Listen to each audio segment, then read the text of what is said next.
Is the UN failing its mission and causing more harm than good? Let's look into President Trump's bold UN address, exposing critical issues, and unpack the leadership principle of purpose that drives real change. Before we get into the details, if you love diving into political issues and enjoy hearing a principled take on them, then hit the like button, share this video, and subscribe to join the conversation. It will help our channel reach a wider audience. Likewise, in a period of just 7 months, I have ended 7 unendable wars. They said they were unendable. You're never going to get them solved. Some were going for 31 years, 2 of them, 31, think of it, 31 years. One was 36 years. One was 28 years.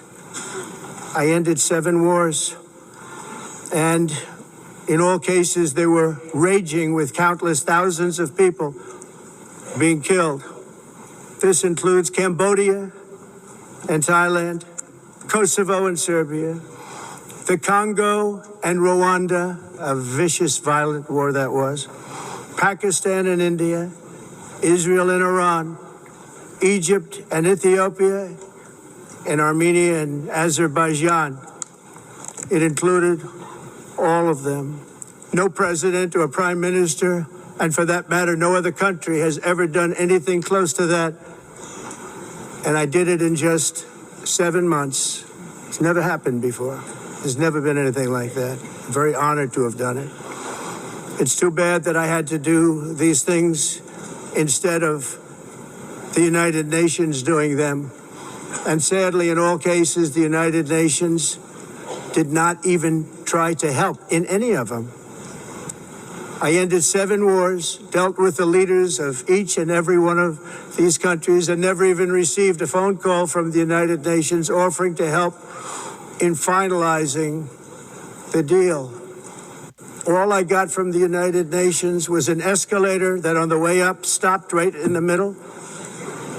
If the First Lady wasn't in great shape, she would have fallen. But she's in great shape. We're both in good shape. We both stood. And then a teleprompter that didn't work.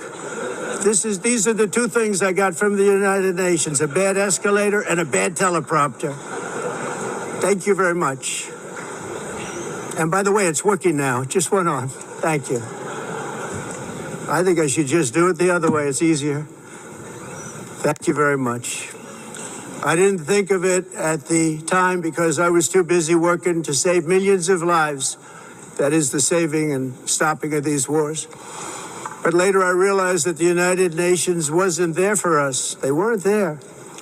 I thought of it really after the fact, not during these negotiations, which were not easy.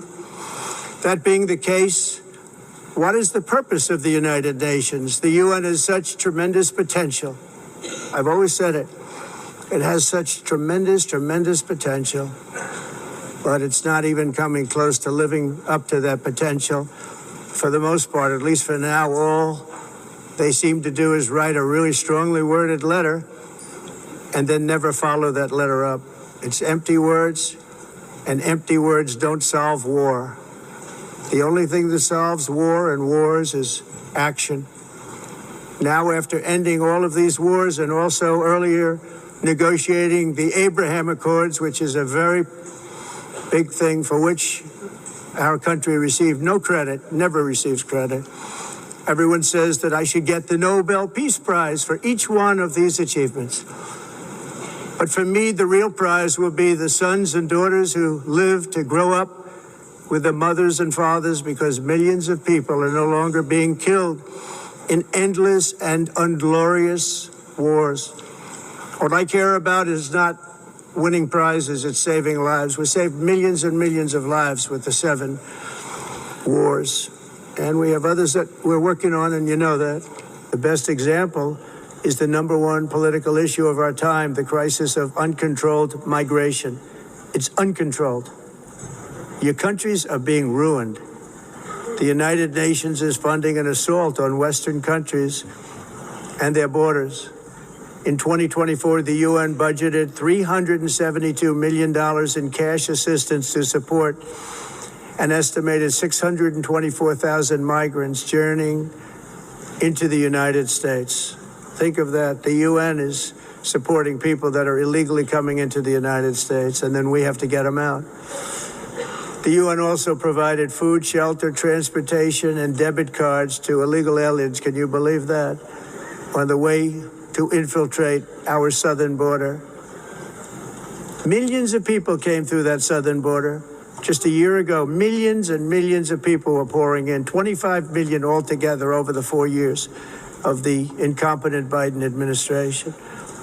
And now we have it stopped, totally stopped. In fact, they're not even coming anymore because they know they can't get through.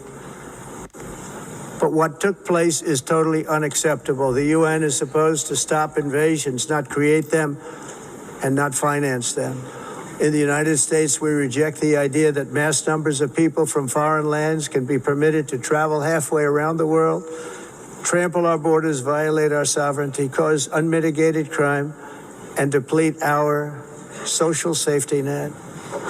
We have reasserted that America belongs to the American people, and I encourage all countries to take their own stand in defense of their citizens as well. You have to do that because I see it. I'm not mentioning names. I see it, and I can call every single one of them out. You're destroying your countries. They're being destroyed. Europe is in serious trouble. They've been invaded by a force of illegal aliens like nobody's ever seen before. Illegal aliens are pouring into Europe. Nobody is ever, and nobody's doing anything to change it, to get them out. It's not sustainable. And because they choose to be politically correct, they're doing just absolutely nothing about it. Area where the United States is now thriving like never before. We're getting rid of the falsely named renewables. By the way, they're a joke. They don't work. They're too expensive. They're not strong enough to fire up the plants that you need to make your country great. The wind doesn't blow. Those big windmills are so pathetic and so bad, so expensive to operate. And they have to be rebuilt all the time, and they start to rust and rot.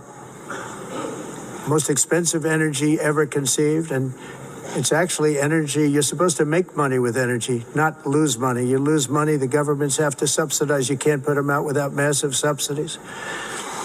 And most of them are built in China, and I give China a lot of credit. They build them, but they very few wind farms. So why is it that they build them and they send them all over the world, but they barely use them? You know what they use? Coal. They use gas. They use almost anything, but they don't like wind. But they sure as hell like selling the windmills. Europe, on the other hand, has a long way to go, with many countries being on the brink of destruction because of the green energy agenda. And I give a lot of credit to Germany. Germany was being led down a very sick path, both on immigration, by the way, and on energy. They were going green, and they were going bankrupt. And the new leadership came in, and they went back to where they were, with fossil fuel and with nuclear, which is good.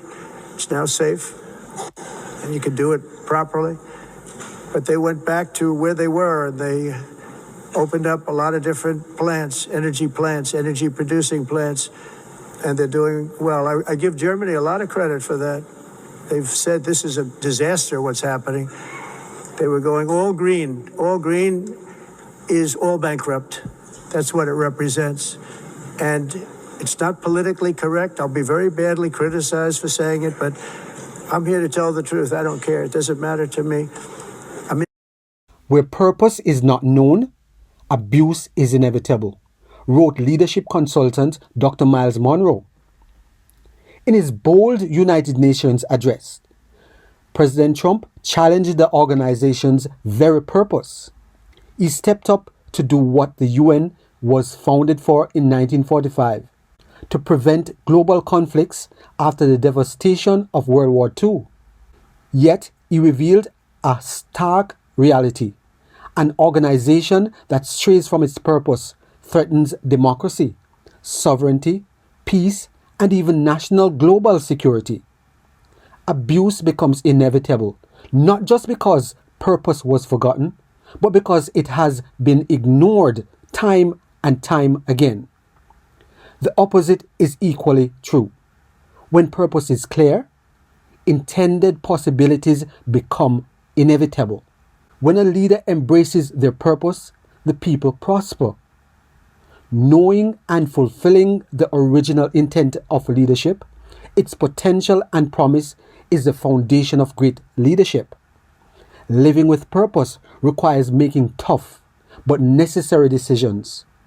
Purpose-driven choices that protect both present and future generations. Some pursue leadership for prestige, power, or popularity. True leaders, however, serve the people, driven by the profound power and potential of their leadership purpose. The world craves a real, resolute, competent leader of the free world. One who rejects weakness and woke ideology, defies political correctness, and speaks truth boldly. Undeterred by those who thrive on taking offense at anything they disagree with. Truth is the cornerstone of a healthy society. Without it, meaningful, lasting change cannot happen. President Trump represents the kind of leader many nations need, championing freedom, free speech, and sovereignty through his policies and actions. Too many Western leaders have grown weak and woke, abandoning truth, safety, justice, and the people who entrusted them with power. The world needs leaders who genuinely pursue safer, more prosperous, independent nations. Not a divided world where globalist elites control everything while the rest are left with nothing, trapped in despair. It's time to reject establishment politics and embrace a new era of truth, fairness, and justice where the people of every nation comes first. Purpose-driven leadership transforms nations. Take action today by supporting leaders who prioritize truth, justice, and the prosperity of their people. Share this video to ignite discussions about real leadership. Join the movement for a world where purpose powers positive change. If you have benefited in any way from this video, please subscribe, like, share, and be sure to leave us a comment.